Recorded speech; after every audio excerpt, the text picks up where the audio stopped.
हमारे मोदी साहब है, जो हमारे प्रवास प्रिय प्रधानमंत्री है, वो आखिर साइप्रस क्यों जा रहे हैं? क्योंकि साइप्रस बहुत ही छोटी सी ऐसी कंट्री है जिसको जिसकी कुल जो जनसंख्या है वो 13 लाख के आसपास है। उससे ज़्यादा लोग तो हमारे यहाँ खाली बॉम्बे में ट्रेन में एक दिन में से वो मुसाफरी करते हैं। तकरीबन 17 लाख के आसपास के लोग। तो इतनी छोटी सी कंट्री है जहाँ पे पर्यटन के अलावा ऐसा कोई बड़ा उद्योग नहीं है। मैं आपको दिखाता हूँ, मैंने मैप से वो निकाला है, क्योंकि बहुत सारे लोगों को पता नहीं होगा कि ये साइप्रस कहाँ पे आया है।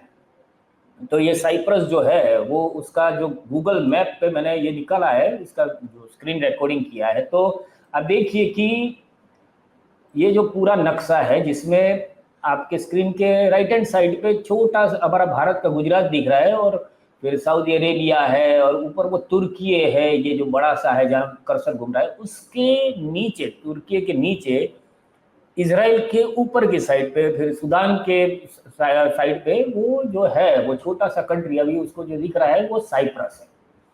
और साइप्रस के अंदर उसकी जो मेन आमदनी के स्रोत है उसमें ज़्यादा प्रतिशत वो है वो पर्यटन है, टूरिज्म है। उसके बाद में जो है वो इंटरनेशनल इकोनॉमिक उसको सेंटर भी बोला जाता है। वो टैक्स हेवन के नाम से भी जाना जाता है। यहाँ बहुत सारे बिजनेसमैन अपने वो वहाँ पे आते हैं, उनका वो वहाँ की नागरिकता पा लेते हैं पैसे देकर, और फिर वो वहीं से अपना जो धंधा है वो करते हैं। इनके पास हालांकि और कोई नेचुरल रिसोर्सेस इतने ज़्यादा नहीं है कि जिससे उनका इकोनॉमी चलता हो। तो ये जो छोटा सा इतने बड़े जो भूमध्य दिख रहा है उसके अंदर अभी इतना जूम आउट होने पर तो साइप्रस दिखेगा नहीं। हालांकि इंडिया दिख रहा है, दूसरे देश दिख रहे हैं, पर वो दिखता नहीं है। तो ये जो अपने जो प्रधानमंत्री है वो आज पहुंचे हैं साइप्रस। वहाँ पे वो कल तक रहेंगे, फिर जाएंगे कनाडा, जाएंगे कनाडा। वहाँ पे G7 में उनको भले ही आखिर आखिर में उनको वो फूफा को देते हैं, जैसे रूठे वो फूफा को, ऐसे कुछ इनविटेशन आया है तो वो जाएंगे वहाँ पे।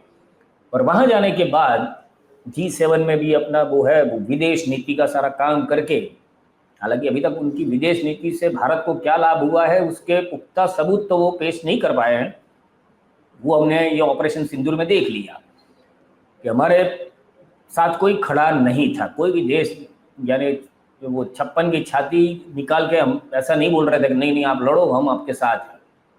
वो डोनाल्ड ट्रंप है वो भी तकरीबन 13 बार बोल चुके कि मेरे कहने पर ये लोग शांत हो गए, और ऑपरेशन सिंदूर जो युद्ध नहीं था फिर भी ये उन्होंने सीज फायर कर दिया। तो फिर अभी ये गए हैं तो मैं भी सोचे में पड़ गया कि क्या हो सकता है इसके रीज़न। तो पहले तो उनका जो सत्तावार जो होता है निवेदन, जो हमारे विदेश मंत्रालय, जो हमारे जयशंकर साहब है उनका जो मंत्रालय है, जिनकी विदेश नीति बहुत ही ज़बरदस्त है, वो पिछले 3 दिन से जब इसराइल और ईरान का युद्ध हो रहा है तो वो बोल रहे हैं कि उनका फ़ोन आ रहा है कि हम ये कर रहे हैं वो कर रहे हैं, पर आप क्या कर रहे हैं, हमारा भारत क्या कर रहा है? क्योंकि ये युद्ध की जो असर है वो भारत पे होने वाली है, किसी न किसी तरह का। कहीं पे भी कोई युद्ध होता है तो उसकी असर भारत पे होने वाली है। तो उसके लिए इन्होंने क्या किया वो नहीं बताते। खाली फ़ोन आया नेतन्याहू का और उन्होंने बताया कि हम ये करने वाले, हम ईरान को वो करने, वो तो मीडिया भी बता रहा है, तो आप ये नया क्या बता रहे हैं? ठीक है। तो उनके जो विदेश मंत्रालय ने कल ये जो एक बयान जारी किया था उसमें बताया था कि साइप्रस के राष्ट्रपति निकोस क्रिस्टोडोलाइडस के निमंत्रण पर प्रधानमंत्री नरेंद्र मोदी 15 और 16 जून को साइप्रस की आधिकारिक यात्रा करेंगे। यानी उनका जो एक लिस्ट है कि इतनी कंट्री तो मुझे घूमनी है, उसमें एक कंट्री पे टिक लग जाएगी। आपको बता दूं कि पिछले 23 साल बाद ये पहली घटना है जिसमें भारत के प्रधानमंत्री साइप्रस जाएंगे। ना मनमोहन सिंह सरकार को लगा वहां जाना था, और अभी मोदी साहब को भी 11 साल बाद ऐसा लगा कि चलो यहाँ भी जाना चाहिए। तो उसके पहले इंदिरा गांधी गई थी और उसके बाद अपने अटल बिहारी वाजपेयी जी गए थे। और 23 साल से कोई प्रधानमंत्री साइप्रस नहीं गए थे, तो ये गए हैं। ये उनके आधिकारिक निवेदन में विदेश मंत्रालय ने कहा है कि ये 2 दशकों में किसी भारतीय प्रधानमंत्री की साइप्रस की पहली यात्रा होगी। इस यात्रा के दौरान प्रधानमंत्री नरेंद्र मोदी साइप्रस में बिजनेस इंडस्ट्री से जुड़े लोगों से भी मुलाकात करेंगे। साइप्रस में जो भी बिजनेस कर रहे हैं वो बिजनेसमैन से ये मुलाकात करेंगे, ये व्यापार करेंगे। उन्होंने कहीं जापान में बोला था कि मेरी रगों में वो क्या व्यापार दौड़ रहा है, उनके खून में कुछ भी दौड़ता रहता है। तो आगे उन्होंने विदेश मंत्रालय ने कहा है कि निकोसिया में पीएम मोदी राष्ट्रपति क्रिस्टोडोलाइडस से बातचीत करेंगे और इस द्वारा द्विपक्षीय संबंधों और यूरोपीय संघ के साथ भारत के जुड़ाव को मजबूत करने के लिए दोनों देशों की साझा प्रतिबद्धता की पुष्टि करेंगे। इसके बाद प्रधानमंत्री मोदी 16 और 17 जून को कनाडा जाएंगे, जहां G7 देशों के शिखर सम्मेलन का हिस्सा बनेंगे। और अपनी विदेश यात्रा के आखिरी चरण में पीएम मोदी क्रोएशिया जाएंगे। पीएम मोदी 18 जून को क्रोएशिया का दौरा करेंगे। ये भी एक बात आप ध्यान रखिए कि पीएम मोदी ये किसी भी भारतीय प्रधानमंत्री की पहली क्रोएशिया यात्रा है। आज तक कोई भी प्रधानमंत्री भारत का क्रोएशिया नहीं गया है। तो ये भी एक बात है कि क्रोएशिया भी जाके आएंगे। तो ये 5 दिन में 3 देश घूमने वाले हैं। इसमें अपने जो महामानव है उनकी जो यादी है कितने देशों में मैं घुमा हूँ, उसमें 2 नए देश जुड़ने वाले हैं। तो अभी वापस अपने जो साइप्रस विजिट पे जाएं, तो साइप्रस में उन्होंने जो करने वाले हैं उसकी वहाँ पे भी, ये मैं बात बार बार बोल रहा हूँ कि बिजनेसमैन, इससे कुछ गोदी मीडिया में खबरें चल रही हैं कि इस मुलाकात से पीएम मोदी है जो वो तुर्की को मुंह तोड़ जवाब देने वाले हैं। आपको शायद पता होगा कि अभी जो ऑपरेशन सिंदूर वाली घटना बनी, तो उसमें पाकिस्तान को तुर्की ने सारा ड्रोन वगैरह दिया था। उसके बाद हमारे देश में चला तुर्की का वो प्रतिबंध करने का, उस पर बैन लगाने का, और सब थोड़े दिन चला। हालांकि हमारे जो मोदी साहब के मित्र है, निजी मित्र गौतम अडानी, उनके पोर्ट पे, ये हमारे अहमदाबाद के सरदार पटेल एयरपोर्ट से लेके बहुत सारी जगह पे तुर्की की कंपनी ही का वहाँ कार्यरत थी, जो ही मेंटेनेंस का कार्य करती थी। पर 6 जून को फिर ये सब हुआ, ऑपरेशन सिंदूर के बहुत सारे दिनों के बाद उन्होंने इस कंपनी को निकाला और थोड़े विवाद हुए। फिर वो कंपनी हाई कोर्ट में गई और सारे मामला हुआ, और अभी 12 जून को ये प्लेन भी क्रैश हुआ।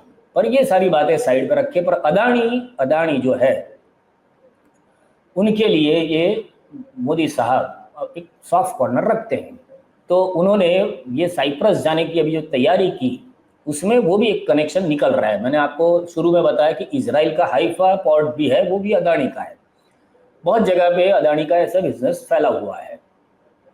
अमेरिका वाला मामला अभी सुलझा नहीं है, उसमें कुछ अभी अपडेट्स नहीं आई है। पर जो अभी ये साइप्रस की जो विजिट है वो बिजनेस रिलेटेड, तो वहाँ पे ये उनके हमारे जो साइप्रस के उच्च आयुक्त है उन्होंने भी बताया है डीडी न्यूज़ को। वो भी आपको मैं वीडियो दिखाता हूँ, देखिए।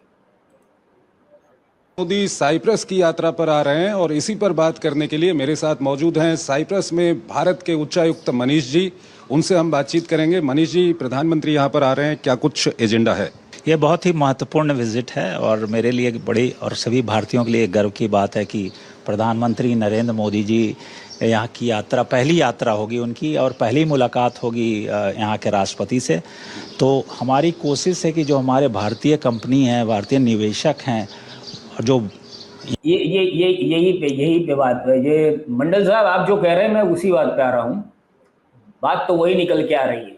ये तुर्की को मुंह तोड़ जवाब क्या देंगे, वो सब तो जो बकवास है वो बोलेंगे भी नहीं कि किस तरह से जवाब देंगे, क्योंकि जवाब देने के लिए फिर वो कुछ तो जवाब आगे, वो अभी जैसे ये अहमदाबाद की घटना हुई वो कुछ बोले नहीं। आज तो फिर संडे था, मन की बात तो वो प्लेन में चले गए, मन की बात भी नहीं हुई। पर मंडल साहब वही एंगल एक निकल के आ रहा है जो आपने बताया पर ये हमारे जो उच्च आयुक्त है मनीष जी, वो भी बता रहे हैं कि वो करेंगे। उनका मेन ये बात, मैंने बहुत लंबा वीडियो है उसमें से काटा हुआ है, आगे इंटरव्यू में उन्होंने साइप्रस और भारत के 300 साल के जो संबंध है उन सब की बातें की है, पर ये जो बात उसके बाद तुरंत उन्होंने की है वो ये है यहाँ के राष्ट्रपति से। तो हमारी कोशिश है कि जो हमारे भारतीय कंपनी हैं, भारतीय निवेशक हैं, जो यहाँ पे बढ़ाना चाहते हैं अपने व्यापार या अपने इन्वेस्टमेंट या अपनी टेक्नोलॉजी को, अभी वहाँ पे साइप्रस में कितने भारतीय जो बिजनेसमैन है, वो कंपनियां है, वो एग्जैक्ट पता नहीं, मैंने भी ढूंढा नहीं, पर वहाँ पे विनोद अदानी तो है ही, उन्हें तो वहाँ का वो सब रेसिडेंस भी मिल गया है, तो ये उसके लिए भाई सब हमारे जा रहे हैं। तो इस पर एक वीडियो भी मैंने देखा कि